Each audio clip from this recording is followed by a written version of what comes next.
Di segmen kedua ini kita akan coba jawab pertanyaan dari Guy People Mbak yang udah masuk ke akun Instagram kita. Instagram. Instagram. Mantap ya. Ada yang menarik, banyak sih Mbak pertanyaannya, tapi ya ini yang menarik nih. Punten mau tanya dari Dadan_Hardani. Akselerasi sel manusia kan dibatasi jadi 2,5%, Bang. Pertanyaannya, kenapa harus dibatasi 2,5% dan apakah makhluk astral juga dibatasi kemampuannya? Iya. Begini, kenapa harus dibatasi? Agar manusia itu tidak merusak planet. Sekarang terbatas saja sudah merusak planet ya. 2,5% yang rusaknya udah gila-gilaan. Apalagi kalau misalnya 40% kemampuan manusia seperti Superman. Bisa terbang ke sana sini, hembusan super begitu kan. Terbang sana sini. Terus ini terus bisa menghancurkan hanya dengan sekali pukul suatu benda-benda yang sangat besar begitu. Waduh, cilaka 2 gelas. Bersin, kalau misalnya bersin aja bolong atau ini tanah. Itu sekarang 2,5% saja manusia ngerusaknya itu sudah sangat luar biasa. Bayangkan kalau misalnya lebih dari itu. Makanya kenapa untuk planet yang tipe M seperti kita, itu manusia-manusia itu dibatasi 2,5%. Dan sekarang turun lagi. Karena mulai dari pola hidup ya. Mulai dari makanannya, mulai dari polusi udaranya, mulai dari atmosfernya yang sekarang sudah mulai menyedihkan dan sebagainya. Nah, sekarang paling di 1,8. Sebetulnya 2,5% itu ya, manusia itu umurnya bisa 5.125 tahun loh, satu Origon. Kalau sekarang 1,8 itu ya umurnya pendek-pendek. 60 sekian gitu. Iya, sekian lah. Sekian lah. Nah, kalau si astralnya sendiri, Mbak? Nah, kalau kaum astral juga itu sebetulnya ya dibatasi tempatnya ya dan dimensinya. Jadi mereka itu sebetulnya bisa keluar masuk dulu Mbak ya, dimensi kita, karena memang mereka sudah punya teknologi-teknologi pembuka portal. Tapi sekarang kan regulasinya melarang itu. Tapi manusia bisa memanggil itu dengan energi manusianya. Bisa memanggil makhluk astral datang ke kita gitu ya. Bisa sebetulnya. Hanya ya itu dia. Nanti semua energi kita dimanfaatkan oleh makhluk astral itu karena dia kan masuk ke sini butuh modal ya, energi. Ada konsekuensi ya, Mbak ya. Iya, bahan bakar ya. Maka kenapa orang-orang punya makhluk astral sebagai pendampingnya atau khodam itu. Ya. Nah, mereka itu sering diserap energinya oleh makhluk astral itu. Makanya rata-rata orang-orang yang punya hal seperti itu jarang sekali hidupnya sukses. Jarang. Jadi mereka punya kemampuan menggunakan makhluk astral, bisa punya tamparan yang sangat kuat. Jarang yang jadi pengusaha sukses. Sok lihat. Karena si makhluk astralnya itu ngagokan pisan gitu. Ngagokan tuh bahasa Indonesianya apa ya? Menghalangi. Mengkagoki. Menghalangi jalan. Kalau yang ngantuk terus itu juga diserap, Mbak? Belum tentu. Belum tentu itu mah bisa jadi bawaan orok atau kutukan. Mungkin kutukan kalau yang ini. Ya, ini mah fix kutukan. Lanjut bukan yang ini mah bukan kutukan, kutuan nih. Nah, tadi yang menarik planet tipe M.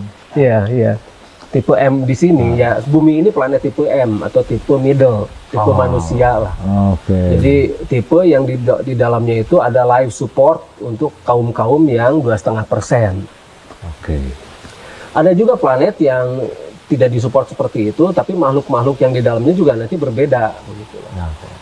Jadi mereka ada life support juga, tapi tetap ada kehidupan. Kadang-kadang ada, tapi banyaknya enggak. Life supportnya alpha gitu. Udah dia kamu nggak ngerti. Nah, ada lagi Mbak pertanyaan nih dari Ihwan Fasihin. Apa yang difasihin? Kita sering mendengar istilah kayangan, tempat para dewa atau manusia linuwih. Calistung dulu. Ini tulisannya kecil-kecil nih. Oh iya, maaf. Juga ditampilkan dalam pertunjukan wayang dengan tokoh utama Semar, Cepot, Dawala dan sebagainya. Kupat Kepot Tinubala. Apakah cerita itu dulu pernah benar terjadi atau hanya sekedar proyeksi pikiran dari seorang dalang? Nah, dalang itu adalah aktor intelektual. Ya, betul. Nah, jadi bagaimana aktor intelektual tersebut menggambarkan tokoh-tokoh pewayangan tersebut ya. Ya. Mengapa disebut wayang? Wayang itu artinya kenapa muda. Wayang. Wayang. Tergantung rekanu sastra jendra ruas sih. Ya. Wayang. Sastra janda hayu ningrat. Kenapa nu dihayukeun ningrat unggul?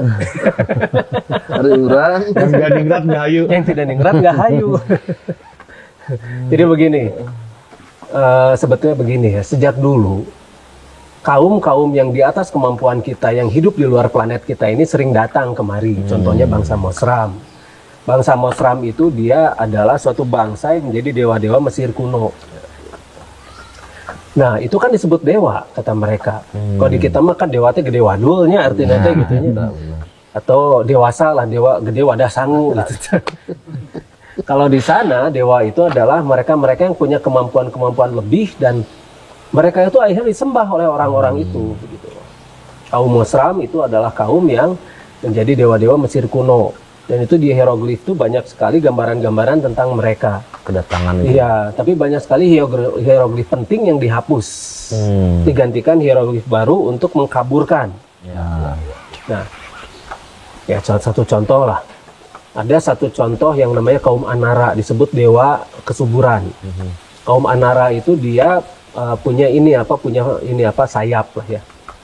Sayap-sayap itu sebetulnya seperti falcon, wing itu alat. Gitu. Mereka berterbangan ke sana kemari untuk menyebarkan bibit-bibit pertumbuhan untuk sistem di suatu planet. Kemudian di planet mereka juga ada urusan dengan yang namanya inner core. Jadi suatu planet kalau misalnya untuk menghasilkan oksigen dan sebagainya itu butuh yang namanya inner core. Nah, inner core ini harus dipelihara juga begitu. Inner core itu buka di dalam magma ya, karena magma itu sebagai pendingin, dia fungsinya pendingin ya. Nah, itu tuh dia menghasilkan berbagai macam seperti gravitasi, kemudian menghasilkan oksigen dan sebagainya untuk planet ini. Ini mengelola tanah dan sebagainya. Jadi inner core itu sebetulnya teknologi nano. Sebentar, ada suara teknologi purba. Ya. Flintstone. Ya kan kalau yang suaranya masih kencang begini tuh purba banget. Nah, sebetulnya teknologi masa lalu itu tidak seperti ini. Kita direkayasa agar teknologi kita itu selalu seperti ini. Dibatasi betul teknologi kita itu. Makanya disebut parahiang gitu ya. Disebut parahiang. Nah, itu fungsi parahiang itu sendiri mereka yang pendatang dari luar ke sini gitu. Mereka ngahariang di atas. Tinghariang di atas itu kan.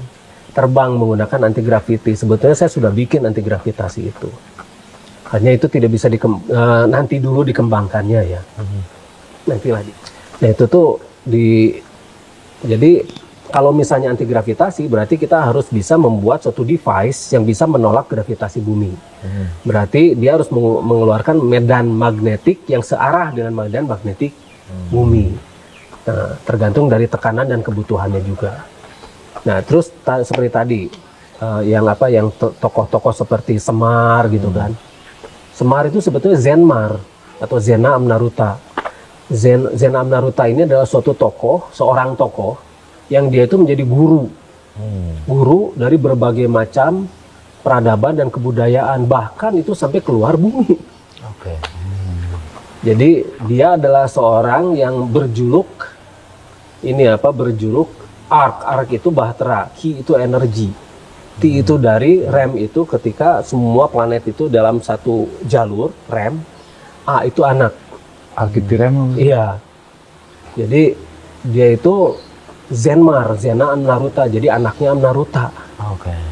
Dan makanya kebijaksanaannya itu bisa dipakai di mana-mana.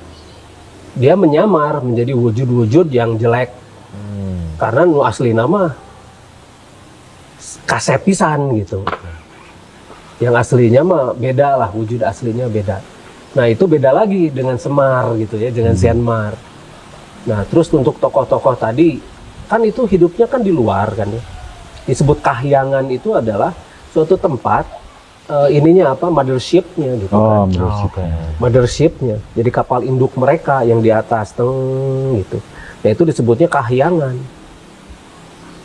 Nah dulu pernah ada satu tokoh Ringgamana namanya, yang baung pisan itu, yang dia ngacak-ngacak itu orang-orang itu, orang-orang yang pendatang-pendatang itu yang mau menguasai ini. Jadi istilahnya mengacaukan para dewa. Jadi dulu mah dikenal dengan nama Sun Gokong atau Son Goku gitu kan. Padahal ada tokohnya tuh namanya Ringgamana. Dan memang dia juga nanti kelakuannya tuh seperti itulah, kerak, dia kelengean, dia kumai monyet gitu. Ada itu tokoh-tokoh semacam begitu tuh. Cuma memang itu dirubah menjadi bahasa kaum. Gitu. Bahasa kaum. Jadi oleh aktor intelektual ini atau dalang-dalang ini dirubah menjadi bahasa kaum dan dituturkan secara turun-terumun. Turun-temurun mah sampai 3-4 itu generasi. Kalau sampai ratusan generasi berarti turun-terumun. Jauh soalnya. Jauh. Nah, jadi ini memang ada. Ada. Ya, cuma masalahnya ternyata yang disebut dewa-dewa itu adalah alien. Jadi mereka orang-orang yang memang punya kemampuan lebih gitu kan. Karena memang mereka akselerasi selnya itu berbeda dengan yang ada di sini, teknologinya juga berbeda. Nah, kenapa teknologi mereka itu lebih canggih? Bukannya kita itu tidak punya dan tidak bisa bikin, tapi karena bahan-bahan untuk membuat teknologinya itu tidak ada di planet ini.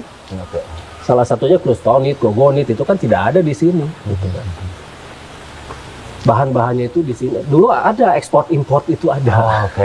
Exim itu tuh ya. Iya. Makanya berarti ada pernah ada kan di sini? Pernah ada tukeran dengan yang namanya keraiman. Mereka tidak punya keraiman, kita punya keraiman. Tukeran sama Klustonit itu. Makanya di sini dulu terkenal dengan yang namanya Stova. Kendaraan anti gravitasi satu awak yang berterbangan sana semari satu awak gitu. Yang dikenal dengan stupa lah di Borobudur mah gitu kan. Nah, jadi Stova ini banyak dulu berterbangan di sini. Kita sampai di pertanyaan terakhir nih, Pak. Ya. Dari Mas_Garbes. Kang mau nanya, bagaimana menurut Akang mengenai area 51 36 atau 36? Iya. Bahwa ada penyempitan wilayah beberapa ratus ribu meter menjadi 1 meter di sekitar piramid Sadahurip. Gimana itu, Bu? Antara area 51 dan Sadahurip jauh teuing. Iya. Mungkin konsep areanya mungkin ya. Gini. Area 51 ini dulu itu banyak ya yang namanya pesawat-pesawat UFO itu berjatuhan di Roswell. Di New Mexico, di sana, di sekitar sana Meksiko lah, Roswell. Nah, dan akhirnya dibawa ke area 51. Jadi itu tuh semacam penelitian yang didanai oleh pemerintah Amerika untuk mendanai semua penelitian-penelitian tentang UFO, termasuk termasuk alien-aliennya begitu. Sebetulnya ada itu tuh. Cuma sekarang sudah dipindah karena sudah terlalu terkenal, orang-orang sudah banyak yang tahu ya, sudah terekspos. Dan memang sengaja itu memang dibiarkan terekspos gitu ya, biar nanti kalau misalnya terjadi harus ada penyangkalan, itu nanti diliatin. Ini nggak ada apa-apa, ini kosong gitu kan. Decoy-nya ya. Iya, jadi decoy saja, nggak apa-apa mereka diribut di area 51 lah, silahkan. Masih gitu dijaga kan. sekarang seolah masih ada. Iya, seolah masih ada kayak gitu-gitu. Tapi nggak apa-apa, di sana sebetulnya apa? Pas begitu dibuka gudang senjata atau apa gitu kan, atau lab penelitian untuk apa begitu, yang jelas bukan untuk alien itu. Semua penelitian tentang alien ini dan semua peneliti alien itu semuanya tewas terbunuh. Terbunuh, Mbak? Tewas terbunuh atau dibunuh. Iya. Banyak itu. Sebetulnya kita sudah banyak sekali ya peneliti ini yang banyak ininya. Saya punya listnya. Termasuk Bob Lazar. Bob Lazar itu yang meneliti elemen 115. Jadi elemen ya kalau di kita, kalau saya nyebutnya itu gogonit. Gogonit itu elemen untuk anti gravity. Bahkan Nazi pun sudah mengembangkan itu yang namanya Haunebu. Ya. Jadi UFO Nazi itu menggunakan elemen 115. Tapi ada juga mereka yang mengembangkan itu menggunakan air raksa. Air raksa ya macam-macam lah ya. Tapi yang jelas UFO itu yang namanya UFO Nazi itu sudah bisa terbang. Haunebu itu sudah bisa terbang dan sudah bisa mencapai ruang angkasa. Bahkan di bulan pun ada lambang Nazi di sana, swastika gitu. Ya, di bulan pun ada lambang Nazi itu. Nah, jadi ini yang harus kita beritahu ya, beritahu pada masyarakat itu bahwa kalau misalnya kita membahas yang namanya UFO, sebaiknya ya kita ini saja deh diskusi-diskusi off inilah offline air, ya. Jadi enaknya, jadi kita bisa bongkar semuanya itu tanpa batas begitu. Kalau di sini mah terbatas. Banyak rambu-rambu kayak gitu di sini mah. Terus masuk rambut-rambut yang penyempitan wilayah di Sadahurip. Nah, di Sadahurip itu ada satu gunung namanya Gunung Sadahurip. Ya, atau di daerah Cinta, itu desa Cinta di sana itu. Nah, itu ketika kita lihat ya, di dalamnya itu ada rongga. Di Sadahurip itu ada rongga. Nah, rongga yang di dalam Sadahurip itu banyak sekali barang-barang. Itu belum terekspos memang. Tapi yang jelas di Sadahurip si prasastinya itu sudah saya gali kan? Ya. Sudah saya gali, sudah kita baca dan sebagainya. Dan ternyata itu baru satu. Baru satu. Jadi si prasasti itu baru satu yang kita baca. Masih banyak prasasti-prasasti lain yang harus kita baca. Dan itu hurufnya huruf Lemuria. Itu dari zaman Lemuria memang. Nah, kita itu banyak sekali piramid-piramid yang memang harus kita buka. Ada 437 lagi menunggu. 437 di Indonesia saja ya. Dan itu piramid-piramid kita itu jauh lebih tua daripada Mesir kuno. Ya, betul. Mesir kuno itu ya 3.000 tahun sebelum Masehi. Di kita mah 80.000. Dekat. Iya, dekat jauh di kita mah. Bisa nonton piramidnya dan canggih-canggih lagi. Di dalam piramidnya kita mah ada parabolanya. Waktu itu kan pernah ditomografi gitu kan. Jadi ada parabola di dalamnya itu. Lebih advance ya, Bapak? Iya, lebih advance. Ada dorval. Dan bukan tidak dijadikan kuburan seperti Mesir kuno. Iya. Mesir kuno akhirnya jadikan kuburan kan piramidnya itu. Padahal piramid yang asli di Mesir kuno itu juga bukan kuburan. Itu tempat penyimpanan, itu hanggar-hanggar pesawat mereka yang dulunya bisa buka tutup seperti itu. Akhirnya karena si dewa-dewanya pergi, raja-rajanya ingin ikut para dewanya. Akhirnya mereka tinggal di situ. Iya, ingin ikut. Siapa tahu nanti mereka bisa si energi dan si ingatannya itu bisa dipindahkan memorinya ke jasad yang baru. Oh, oke. Berarti si konsep piramida itu teh benar. Fifth Element banget itu film si Bruce Willis zaman dulu ya, Pak. Iya, Fifth Element. Dewa-dewanya datang lagi itu kan gitu. Iya, karena begini. Sebetulnya itu mereka itu punya teknologi untuk mengklon manusia.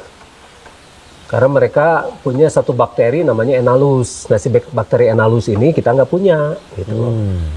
Jadi mengklonnya itu benar-benar identik. Kita memang sudah ada cloning untuk manusia. Di sini juga sudah ada cloning itu. Manusia pun sudah ada cloningannya, cuma tidak diekspos, gitu kan. Yang diekspos itu si Dolly, biri-biri itu itu yang di cloning. Ya kalau biri-biri bisa, kenapa manusia nggak bisa gitu kan? Logikanya kan ke sana sebetulnya mah. Berarti manusia cloningan itu sebetulnya sudah kumalendang, Bang. Sudah kumalendang, memingkang di bumi alam. Aduh. Coba kumalendang tuh lebih ke bahasa. Ini kamu cloningan bukan? Ya mah klonin. Klonin. Bukan cloning, klonin. Nah, jadi sebetulnya mereka itu yang ditanam atau misal mereka diam di dalam piramidnya itu mereka ingin diklon oleh kaum Mosram, lalu si ingatannya itu dipindah dan energinya diperkuat. Jadi manusia baru lagi yang disebut ascending, disimpan di planet baru yang sangat nyaman dengan teknologi-teknologi yang sangat lengkap. Jadi apa yang mereka inginkan itu ada, dan umur mereka bisa ratusan bahkan ribuan bahkan jutaan tahun ya. Nah, itu kan yang sebetulnya dicita-citakan oleh orang-orang tuh yang disebut swaraga itu ya. Iya. Oke. Swaraga itu, jadi raga mereka itu sudah tidak perlu diapa-apain lagi dan mereka bisa bisa mandiri begitu raganya itu. Tidak perlu alat-alat bantu seperti sekarang. Makan dan minumnya juga bisa kapan dan entah itu. Jadi itu dalam arti mereka tuh sudah bisa memanage sendiri si raganya itu, tidak butuh segala macam gitu. Mungkin orang-orang mengatakan sekarang itu artinya surga itu ya. Iya. Maaf, kalau yang benar ascending tuh apakah kalau bahasa kitanya ngahiang gitu? Nah, itu ngahiang lah. Ya, ngahiang Maksa kurang, gitu, kurang Bang. lebihnya Iya. ya Bab ya. Iya, ngahiang. Cuma kalau yang sekarang kebanyakan ngaharieng. Ngaharieng. Dariem di bawah gitu tanpa Macet kemajuan. Dan ngahareleng. Ya, Aduh. kita ini aja dulu ya. Oke. Nanti kita lanjut ya. Ya Pipa mungkin nggak semuanya nih, nanti Iya, iya. di episode selanjutnya kita bahas lagi ya. Iya, kita bahas lagi.